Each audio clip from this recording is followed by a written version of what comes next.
A very good morning to all of you. Well, thank you so much for submitting all your assignments, which were not credited, which had no marks, but it was to be audited. So, thank you so much for submitting on time. Now, let us look at Unit 3, that's on the uses of water. So, mainly in Unit 3, we are going to deal with what are different kinds of uses of water. And these uses includes like domestic use, industrial use, urban use, agricultural use, and so many other different kinds of uses. And what we can do to minimize the water loss in these uses. So towards the end of this unit, you need to do project work that's worth of 20 marks. So a project work has to be inclusive of the community that's around your place right now, wherever you're living. Try to work on the community that's around you and get some data from those on water use, and try to do some research on water use in that community. So try to adhere or listen to this lecture carefully so that you get oriented with what kind of literatures to collect, what kind of project you want to do in this local community. So this is Unit 3, uses of water. So basically, like, we're going to look at what are different kinds of uses of water and follow up with some of the basic management technique at our level and at the level of community, or at the level of the system operators like municipal and the public servants and all.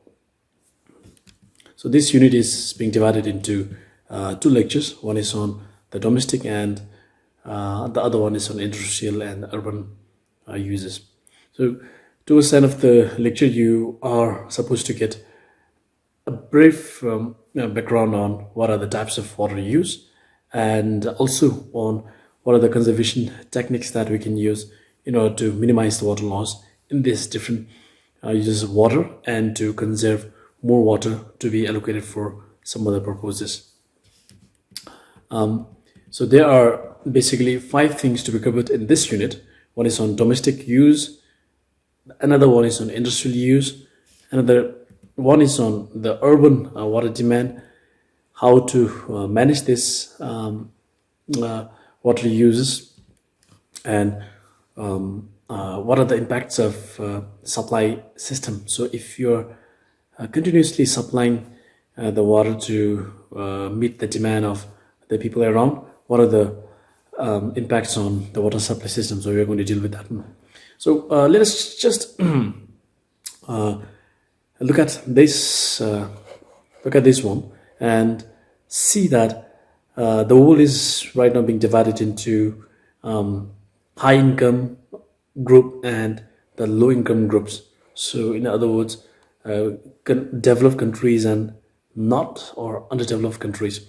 So around the world, if you look at the world, the average domestic water consumption is around 8% of the total water we have, and 22% is being consumed by industrial, and majority of the water is being consumed by the agriculture. So it's the agriculture that's been consuming more amount of water that needs to be really looked into very closely.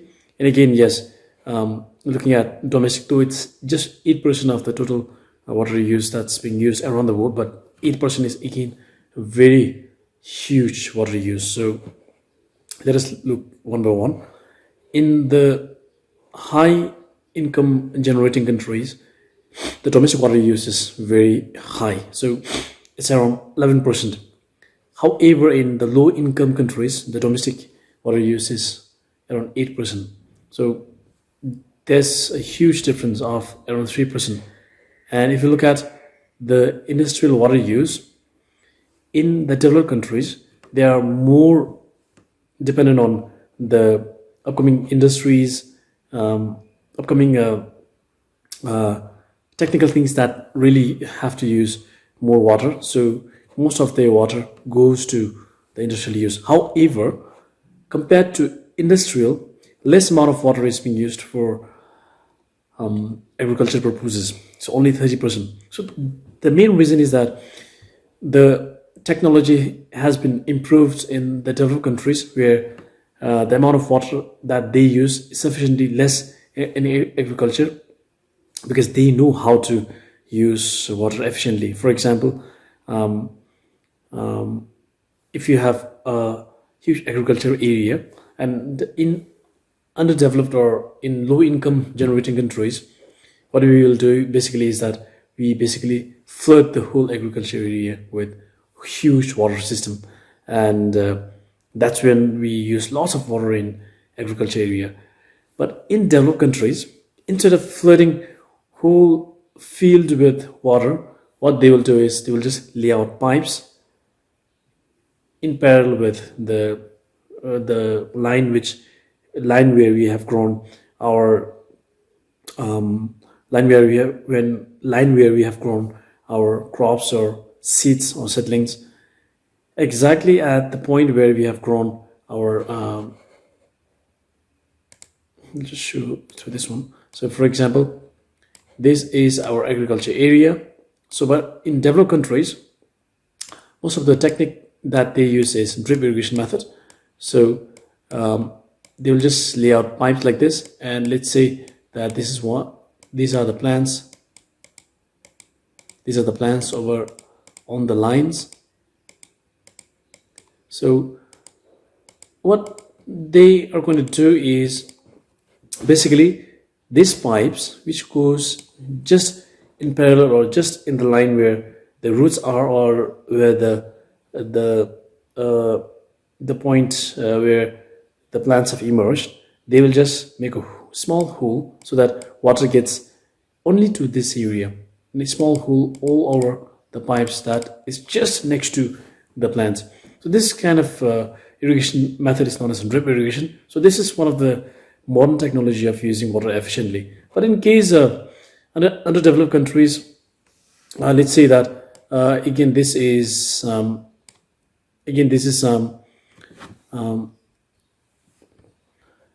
agriculture area, and these are few crops that we have. And in case of low income generating countries or underdeveloped countries, what we will do is we do not have the technologies like drip irrigation, so we just flood it out everything else with water, and lots of water is being wasted over here. So that's one of the difference of water usage system in developed and underdeveloped countries. So look at this one. It's around 82% of water use in agriculture area. So a huge use in agriculture area. However, very less use in industrial area compared to the industrial use that was seen in high income countries. So that's a main difference between the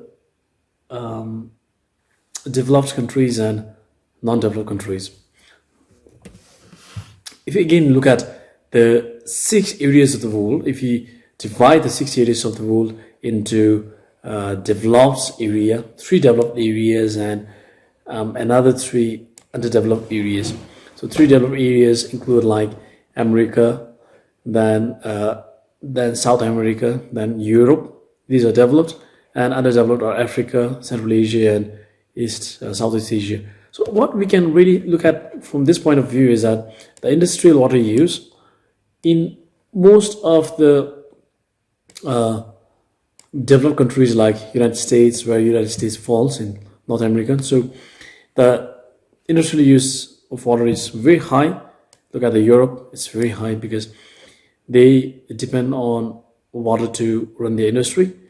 But in case of the agriculture, it's comparatively low, but it's quite high in South America, maybe because it's not that developed as compared to the North American and European countries.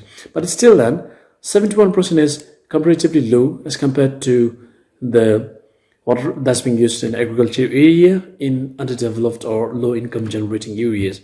So it's 84 in Africa, 88 in Central Asia, and 81 in Southeast Asia. So you can basically look at from this point that the amount of water that's being used in agriculture use is quite high.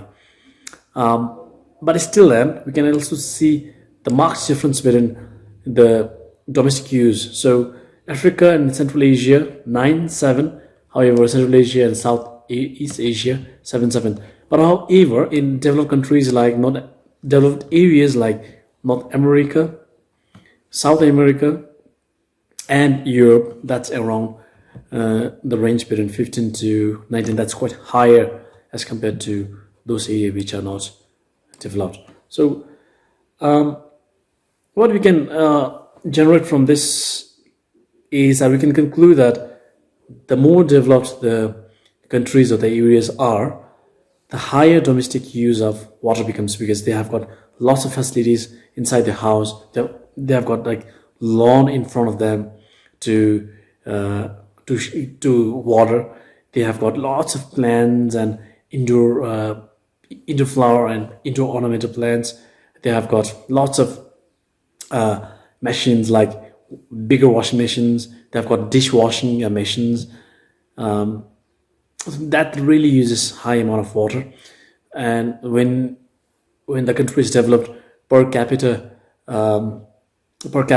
usage of water is high, because the per capita coverage of the area, for example, if we are in developed area, we usually own a house which is around like 2-storied by ourselves, and the 2-storied house has to have lots of cleanliness activities going on, lots of water usage activities going on. So that's because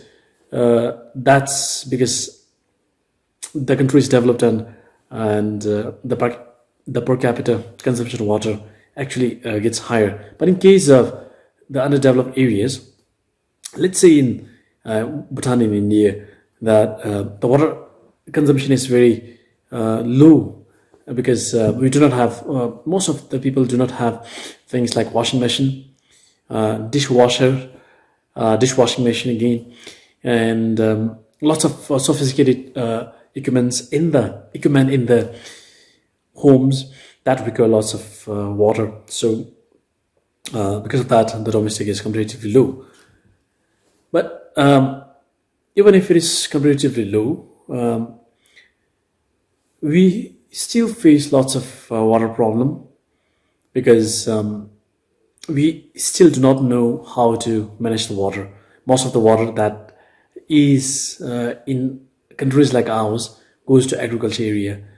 For example, I'll just give you a real example. The reason why we are not getting sufficient amount of water in Lobesa area, like CNR and Mason area, is because of two reasons. One is that the water source that we are using is very high, or like very far from the actual sink or actual area where we are using. It's around in Telegang area, much above Telegang area. And firstly is that one. Secondly is most of the water that's near to the Messina town, that's near to Lobesa, or that's near to the college. We have actually good water source near to the colleges and all. But these water sources are being diverted for agriculture area in Punakha region.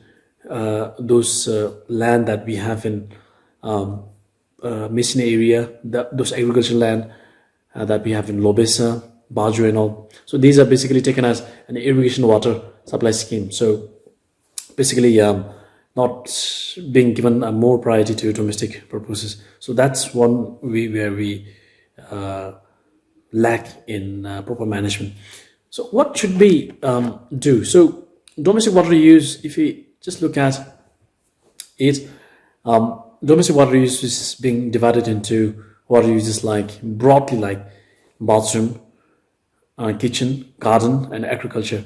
So if you look closely at the figures that we use in domestic purposes, basins cover around 3%. That's the list of all the water use that we have, and most of the water use is being taken up by outdoor activities like washing car, washing in and surroundings in and around the house. Watering the lawn is the activity which takes lots of water. So again, showering daily. Some people like to shower daily. It is also accounting for 23% of the water loss or water usage in domestic purpose, and toilet is 19%. So for outdoor and toilets, we can also reuse the water that's being used in the kitchen. Those water are known as gray water. So after washing vegetable, after washing dishes, those water which are left, instead of throwing or instead of wasting and going down to our drain and all, we can always get back to this water and use it for activities like outdoor and for toilet purpose. Again, another set of huge amount of water is being gone to laundry. Kitchen itself, just washing dishes and washing vegetables and fruits takes only around 60%. And bathing once in a week, bathing and showering. Bathing is a full heavy washing of our body, while showering is just a quick and a fast washing of the body. So showering is like almost daily as well, and bathing is just once in a week. So it's just around like 4%. But the main thing that I want to show over here is that some of the things like kitchen items and bathing and showering, we cannot compromise the water use. However, those things like laundry, those things like toilet and outdoor activities, we can at least reuse the water and we can save lots of amount of water. If you just look carefully at the figures, we have huge amount of water that's being gone as leakage. So it's very important for us to know where are the leakages in our homes, because 12% of the whole domestic water use is quite high. And looking at this one, we can now realize that we can save lots of water, 12% of water, and we can actually give this 12% to laundry. I don't know, like laundry takes around like 17%. So we can actually give to laundry and look at the faucets again over here. So if you do not have a good faucet, though we are just washing simple things like vegetable, we just want 5, let's say 5 ml of water to wash one apple. But if you do not have a very good sensitive and very good technical faucet, then what happens is that it takes some time to close the faucet, which loses water, and it takes some time to open the faucet, which again loses water. So that's when we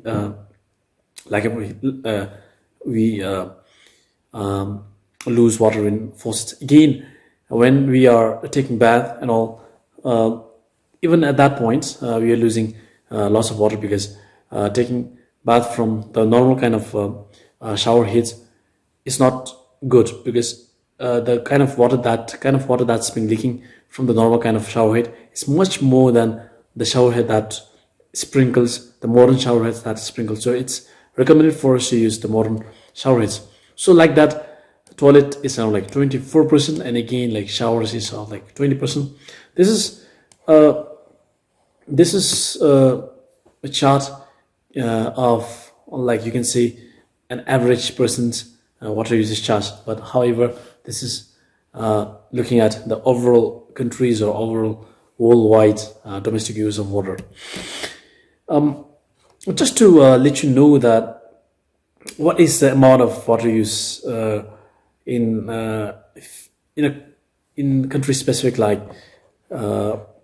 United States. What is the water use in domestic area? It's like 12% of water is being used in domestic area, like especially if the water is being supplied for the public use, then that's around like 12%. So 12% of water is being used for um, um, uh, domestic purpose, and again self-supplied domestic, again that accounts for again 1%. So around 13% of the water is being actually being used for domestic purposes. Water use can be defined as amount of water that's been used by household or country, and or amount of used for any given tax for the production of given quantity of some product or crop, or the amount allocated for particular purpose. So meaning any amount of water that's being used by individual, community, or a country, that is what water use is all about. If you are using 1 liter of water or like 1 liter of water per hour, then that's your water use. If a community uses around like 500 liters of water in a week, then that's the water use of that community. If a nation uses around like 5,000 cubic kilometer of water, then that's the water use of that country. Again, another definition can be if the amount of water that's been used for the production of a thing or production of a crop, then that's the water use of that thing or that crop. So water use can be at individual, community, or national level, or it can also be at product level, or it can also be at crops level. So that's the water use, and we can measure that water use per unit time. So volume that's being consumed per unit time. You can also relate it to per day, per week, per month, or per year. Like I just said, the amount of water that's being used by an individual, or that's being used by a community, that's being used by a nation, or that's being used by a crop or product. Technically, those water use that's being used by an individual or community or country or product or crop is known as water footprint. So water footprint of an individual is that much. Water footprint of a community is that much. Water footprint of a nation is that much. And water footprint of product is that much. So it's basically a footprint, basically a consumption of water by that single entity. So water footprint is basically whatever is being consumed to produce that thing, whatever is being consumed by that individual at a single level is what water footprint is all about. And if you look at the water footprint of the few of the many things that we have in common in daily activities. For example, for production of barley, it takes around like 650 ml of water. So sorry, it's not ml, it's liter to produce wheat, and like 650. A tea takes around like I think it's in ml. So sorry. So a tea takes around like 90 ml of water every day. Coffee around like, to produce a coffee, it takes around like 840 ml of water every day. And yes, the beef takes quite a huge amount of water. Again, I'm very sorry. The unit is in liter again. So to produce beef, let's say 1 kilogram of beef, or like one whole beef, it takes around like 4,650 liters of water, because you need to raise the cow, feed the cow. When you're feeding cow, the plants that is being eaten by the cow, the plant again uses water. So lots of amount of water is being gone to produce beef. So 2,500 liter of water is being gone to production of burgers. So that kind of calculation of amount of water that's being used by things like beef, burger, or toast, or barley production, and then all that calculated amount is what is water footprint is all about. So you can also calculate your water footprint. Go to web and just type water footprint calculator, and you just have to fill up a few things there, and you'll be getting your own water footprint in liters. So how much water you're consuming per day, or how much water you're consuming per year, can be given by that calculator. So just go and calculate. How to define water footprint? Water footprint is defined as the amount of water used, which is being associated with a product. So whatever water is being used to produce that product, like for example, a simple fruit like apple. To produce just one apple, you need to grow the seedling, you need to water the seedling, you need to have lots of associated things with the apple. So whatever water is being used from the starting to the end product, that is what water footprint is all about. And water footprint of an individual community can be defined as the total volume of fresh water used to produce the goods and services consumed by the individual or community, or product designed for business. So that's water footprint. And how exactly can you calculate water footprint? So if I have to calculate my own water footprint, for example, I have to look at my water use. So my water use can be direct and indirect purpose. So for direct purpose, I use water daily for bathing, drinking, cooking, domestic purposes, and other domestic purposes. And indirect purposes, like for example, if I'm eating, some sort of food like toast every day, every morning, toast, egg, like butter and cheese and all those things every morning, then I need to look at how much water is being consumed in the processing of these food items. For example, I'm even making some of the things, like I'm making paper as one of my income generating things.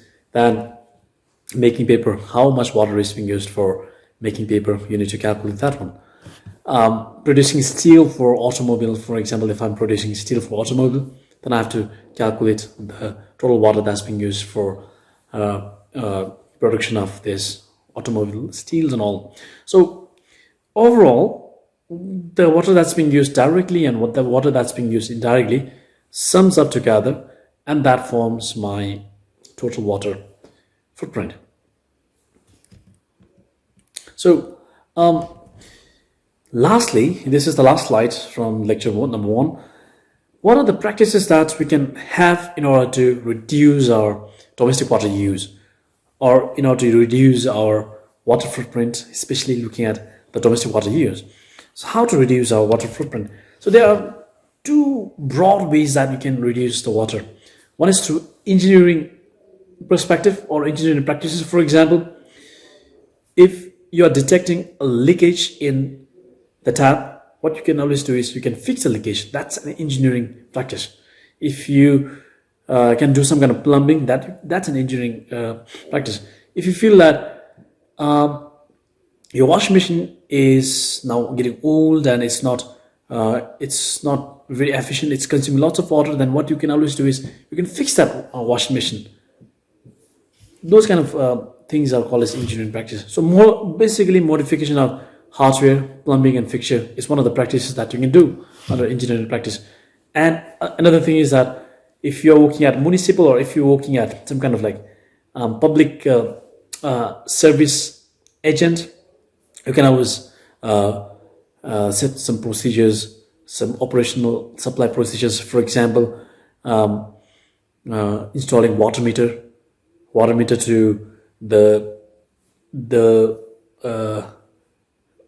water meter to the source where the water goes to those tenants.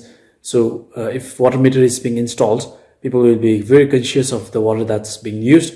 For example, the electricity meter is being installed at our homes, and we are very conscious that not to use heater, not to use very high voltage equipments and electrical equipments. So even installing of water meter can lead to conscious use of water. So this kind of procedures can be developed. You can create awareness programs and all, And second one is to change our own behavior. Even if you feel that you cannot, even if you feel that those engineering practices are all fine, all leak are detected and all leaks are closed, and all procedures are on set, you can always change the way that you can behave towards saving water. So change the habit that you're using.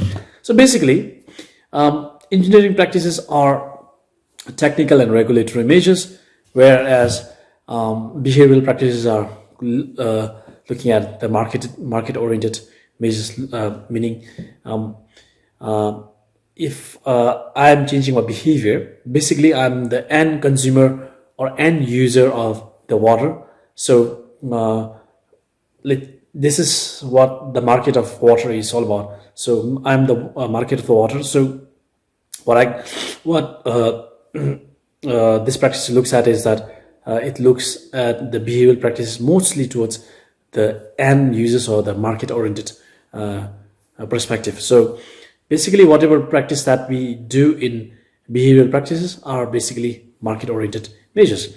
So these are basically demand management practices. So looking at the leakages, looking at the procedures like installing water meters, making some basic rules. For example, water can be basic operational procedures can be water will be released only during morning hours and evening hours, not during the whole day. Can be also one of the procedures to look at how we can manage the demand. Changing habits like closing the water when we are closing the water tap when we are brushing our teeth. Simple activities like brushing our teeth. Most of the people, what they do is like they brush their teeth and still keep the tap open. So simple activity like changing that kind of behavior. And other behavior can be if your washing machine is consuming lots of water, then you can always dry wash it. You can always wash it with your hand with less water, and those kind of things can be done in order to change our behavior towards water conservation. We can detect leak in water system. We can reduce the wastewater through these measures. Instead of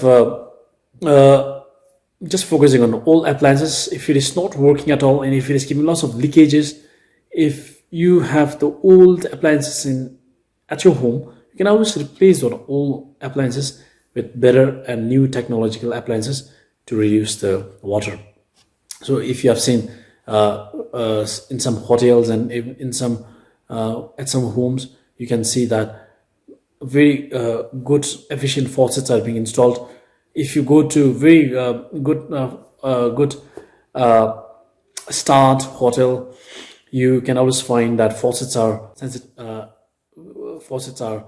having a sensor. So you go near the faucets, water comes out. When you go farther away from the faucets, the water closes. And lastly, reallocation of freshwater resources to the area of greatest social good is very important because, like I said, instead of using water for drinking purpose, some of the water is being generated just given for activities like irrigation, activities like those farming activities, which do not need much water, though they need water, but the social good is more oriented or more inclined towards the drinking and domestic purpose of the students and the people in Messina and local area. So this kind of water reallocation measures have to be looked at very closely. So thank you so much.